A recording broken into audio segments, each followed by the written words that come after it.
Bismillahirrahmanirrahim. Saya ulang.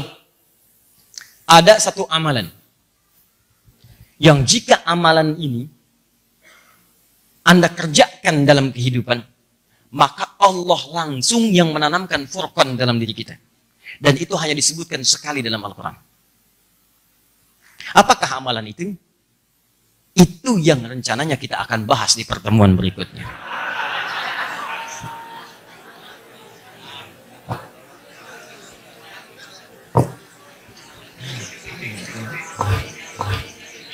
Sudah? Oh, kisi-kisinya. Baik. Saya kan bukan katakan akan bahas di minggu depan. Saya katakan rencananya. Ya. Dan itu memang schedule yang akan kita lakukan. Kisi-kisinya, amalan itu ada di Quran surah ke-8 ayat ke-29.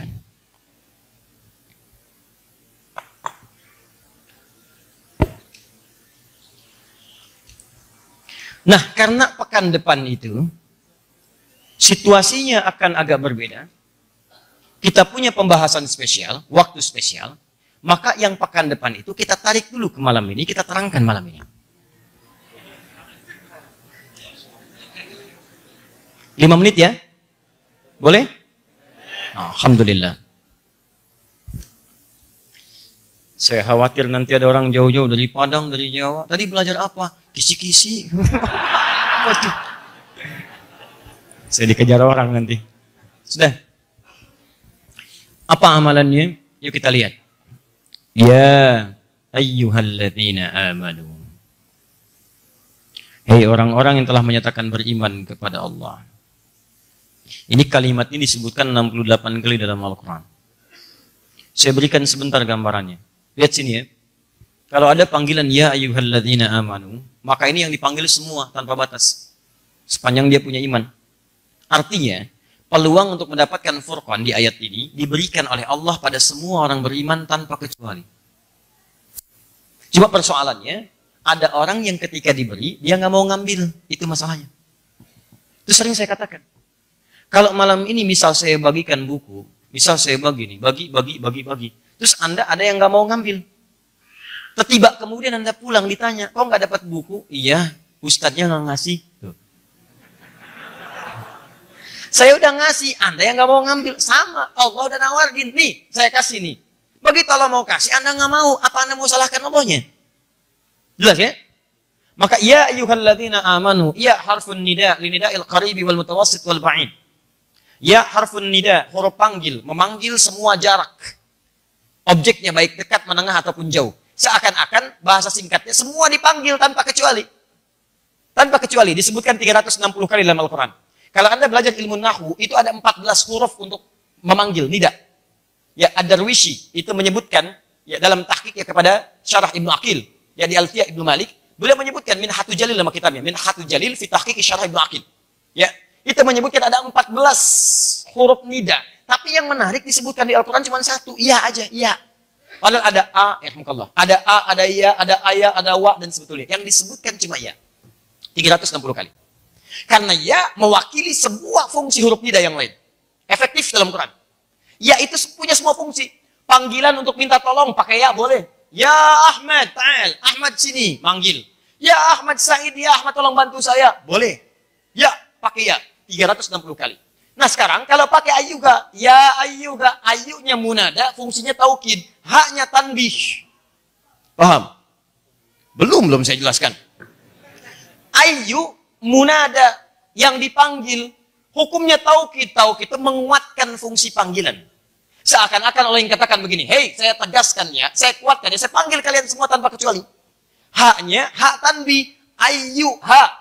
Haknya tanbih peringatan, ayyuka disebutkan 150 kali dalam Al-Quran. Seakan-akan kalimatnya ingin berkata begini, hei, saya panggil kalian semua yang beriman tanpa kecuali. Saya ingatkan ya, saya tegaskan. Dan kalimat pemilik imannya disebutkan dengan kata alladzina, disebutkan 1080 kali dalam Al-Quran.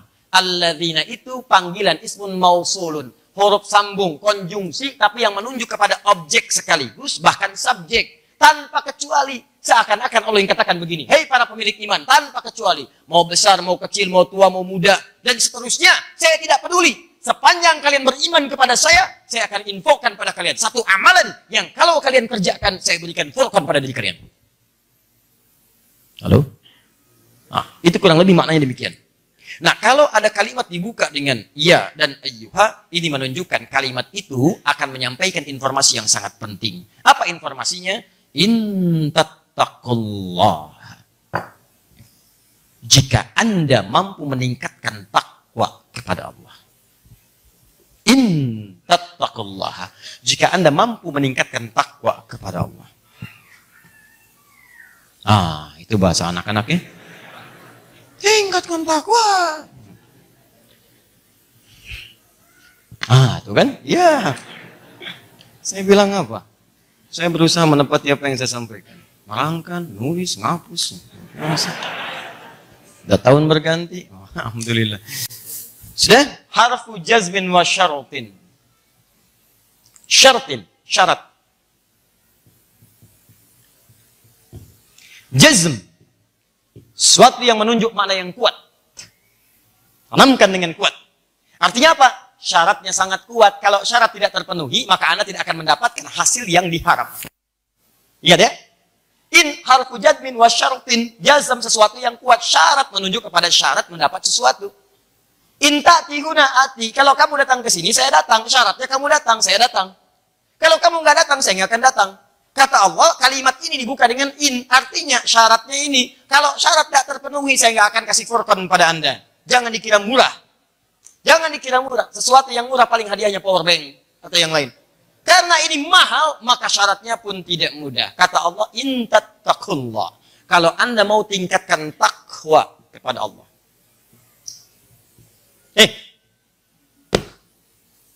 Yaj'al lakum furqan. Ditanamkan, dijadikan di Anda lam langsung menunjuk pada kepemilikan, menunjuk pada pemberian. Hadal qalam li, pulpen ini untuk saya. Hadal qalam laka, saya sediakan untuk Anda, diberikan. La yaj'al lakum, dijadikan langsung bagi Anda, ditanamkan langsung. Ja'ala itu pemberian fungsi. Khalaqa penciptaan. Ketika Allah menciptakan Adam pertama kali menggunakan khalaqa. Quran surah 15 ayat 28. Wa idz qala rabbuka lil malaikati inni khaliqum basyara. Setelah jadi Adamnya diberikan fungsi, ditanamkan fisiknya dalam kehidupannya. Maka pindah ke Al-Baqarah ayat 30. Wa idz qala rabbuka lil malaikati inni ja'ilun fil ardi khalifah. Ini diberikan fungsi, misi. Maka dalam hidup Anda saya tanamkan visi kehidupan lebih baik daripada sebelumnya. Yaj'al lakum furqana. Akan saya tanamkan furqan dalam diri Anda. Bagaimana caranya? Tingkatkan takwa. Ini poinnya. Jadi kalau hidup Anda ingin lebih baik, langsung dibimbing oleh Allah. Di mata kita ada furqan, di pekerjaan kita ada furqan. Dan furqan itu kalau sudah didapatkan oleh seseorang, bukan hanya mengarahkan dia pada kebaikan, keberkahan muncul semua, berkah. Semua berkah. Makanannya berkah, rumahnya berkah, minumnya berkah, pakaiannya berkah, waktunya berkah. Kalau sudah waktunya berkah, sedikit pun terasa banyak. Udah. Kayaknya 24 jam itu gak kerasa, karena semua dipakai amalan. Coba lihat, Ramadan. Ramadan itu kan waktu yang sangat berkah. Makanya gak kerasa kan? Gak kerasa. Baru sahur, tiba-tiba buka aja. Ya, yang nggak dapat berkah tuh yang baru sahur dan nungguin buka. Pasti itu nggak dapat tuh. Jam berapa sekarang? Jam berapa sekarang? Kerasanya lama. Tapi kalau Anda tingkatkan takwa saat puasa, maka kerasanya sebentar. Makanya ayat puasa ditutup dengan kalimat takwa. Al-Baqarah 183. Ya ayyuhalladzina amanu kutiba 'alaikumus shiyam kama kutiba 'alal ladzina min qablikum la'allakum. Nah, kalau Anda tingkatkan takwa saat puasa, itu rasanya sebentar. Bahkan pengen lagi, ya Allah, kok cepat sekali, ya Allah, selesai. Saya pengen Ramadan lagi, ya Allah. Tapi kalau orang nggak ada sifat itu pada dirinya, keberkahan pun hilang. Padahal tinggal sebulan Ramadan, tinggal sepekan. Bahasanya keluar beda. Ya Allah, kok cepat amat datangnya Ramadan, ya Allah. Jelas? Nah, maka teman-teman sekalian, tingkatkan takwa. Maka furqan akan diberikan pada diri Anda. Keberkahan, perubahan hidup, kenyamanan. Sekarang pertanyaannya, bagaimana cara meningkatkan takwa itu? Terdapat 115 cara. Tuh. Setiap caranya itu bisa 1 jam pembahasan. Singkatnya, kalau mau cepat, 115 ini dibagi kepada 2 bagian. Hablum minallah, hablum minan nas. Hardu minallah, urusannya ibadah dengan Allah. Jadi kalau Anda ingin mendapatkan furqan, tambah lagi, kencengin lagi pendekatan kepada Allahnya. Lakukan pendekatan dengan ibadah. Ya, orang malam tidur, Anda bangun tahajud. Orang siang makan, Anda puasa. Orang baca Al-Quran 1 halaman, Anda 10 halaman. Orang puasa misalnya, Senin aja, Anda Senin Kamis. Orang Senin Kamis, Anda Ayamul Bid. Orang Ayamul Bid, Anda puasa Daud. Orang puasa Daud, ya tingkatkan lagi kemuliaan kepada Allah. Tingkatkan lagi, tambah amalan yang lain, tambah amalan yang lain. Orang sedekah Rp1.000, Anda Rp10.000. Kalau bisa sudah punya rencana. Saya setiap bulan ini punya kelebihan. Dari gaji saya, gajinya 3 juta. Keperluannya 2,5 juta. Itu sudah direncanakan dengan yang lain-lain. Kelebihannya berapa? 500.000. 500.000 bagi 30 hari. Berapa ketemunya? Setiap hari saya harus sedekah. Itu prinsipnya sahabat Abu Bakar. Setiap beliau sudah ukur. Kapan bekerjanya, kapan istirahatnya, kapan sholatnya, kapan baca Qur'annya. Sehingga ketika Nabi nanya, siapa hari ini yang berjamaah? Ngacung beliau, ngacung yang lain. Siapa hari ini sedekah? Turun yang lain, ngacung beliau. Siapa hari ini jenguk orang sakit? Ngacung beliau, yang lain tidak. Siapa hari ini menyolatkan jenazah? Beliau ngacung, yang lain tidak. Siapa hari ini sudah mengantarkan kuburan? Beliau ngacung, yang lain tidak. Pertanyaan saya, ini waktunya dipakai apa sahabat mulia itu? Waktunya dibagi oleh beliau yang tertata dengan sangat baiknya, rapi. Itu coba maksimalkan. Ya kalau bisa sih, kalau saya sarankan, antum bikin kurikulum nih, tuliskan di sini. Misal, jenis-jenis sholat fardu sudah jelas 5 waktu. Ya, sholat sunnah, turunkan yang sunnah itu ada berapa. Setelah diturunkan, bikin tabel. Lihat dulu, semua tanya sama yang tahu. Sholat sunnah ada apa aja, tuliskan. Nanti sebelum kerjakan, lihat dulu. Mungkin selama hidup Anda, ada yang belum pernah Anda kerjakan dari semua sholat itu. Saran saya cepat kerjakan sebelum meninggal. Cepat kerjakan. Karena amalan itu akan dicari ketika amalan fardu Anda terasa kurang. Yang pertama Allah akan firmankan, ya malaikat cari amalan sunnahnya. Cari. Sampai ke titik puncak yang paling akhir. Akan dicari semuanya. Cepat. Demikian. Lihat kalau infak, apa saja infak itu, kepada siapa golongan. Nah, semua golongan itu tampilkan. Yang fisabilillah, ada orang tua, ada kerabat terdekat, ada anak yatim, ada fakir miskin. Ya, ada yang ibnu sabil, ada pejuang, ada yang macam-macam, ada yang pelajar. Turunkan semuanya. Setelah itu kalau Anda mau infak, Anda sudah punya listnya. Di seumur hidup Anda tahu, oh ini yang kata Quran disebutkan, sudah checklist. Ini sudah checklist, ini sudah. Ini yang belum, ini yang saya kejar. Di selama hidup Anda sudah pernah berinfak seperti yang disebutkan dalam Al-Quran. Itu caranya. Sangat pintar. Tapi dituliskan, itu lebih terukur. Terukur. Jelas ya? Dan kitab ini akan bersaksi. Akan bersaksi di hari kiamat nanti. Bahwa Anda pernah merencanakan kemuliaan di dalamnya. Dan nasihat saya, setiap Anda beraktivitas, niatkan karena Allah. Bekerja karena Allah, aktivitas karena Allah. Nanti semua itu akan ada nilai kebaikannya. Itulah yang dimaksud dengan takwa bagian pertama. Yang kedua, takwa itu terkait dengan hablu minan nas, hubungan sosial. Yang pertama tadi dalilnya Quran surah kedua Al-Baqarah ayat 2 sampai dengan ayat yang keempatnya. Dzalikal kitabu la raiba fihi hudal lil. Siapa mutakin orang takwa itu? Amalannya ayat 3, 4-nya. Alladzina yu'minuna bil ghaib wa yuqimunas salat dengan Allah. Sampai dengan walladzina yu'minuna bima unzila ilaik, itu Al-Quran. Al-Quran. Nah, untuk yang sosialnya itu ada di Quran surah ketiga Ali Imran ayat 133 sampai 134. Wasari'u ila maghfiratin min rabbikum wa jannatin 'arduha as-samawati wal ardu 'iddat lil muttaqin. Ada surga disiapkan untuk orang takwa. Apa amalannya? Amalannya itu orang-orang yang senantiasa mengevaluasi dirinya. Coba cek selama hidup, ada kesalahan enggak ke orang tua, ke anak-anak, ke pasangan hidup, ke tetangga, dan sebagainya. Rinci. Setelah itu bangun, perbaiki, islah dengan baik. Cek. Apa amalannya? Ayat 134-nya. Alladzina yunfiquna fis sarai wad dharra, berbagi dengan kawan. Kalau ada kelebihan rezeki, gajian, promosi jabatan, ayo teman-teman bagi. Supaya teman-teman itu merasakan keberadaan Anda pada saat itu. Ya, itu mencegah sifat iri hati, dengki, dan sebagainya. Rangkul. Dengan tetangga, masak, bagi, kata Nabi demikian. Sehingga ketika Anda diuji musibah, mereka orang pertama akan membantu Anda. Anda mau sekaya apapun, kalau nggak pernah lihat tetangga, nanti tetangga itu akan menyukuri musibah Anda.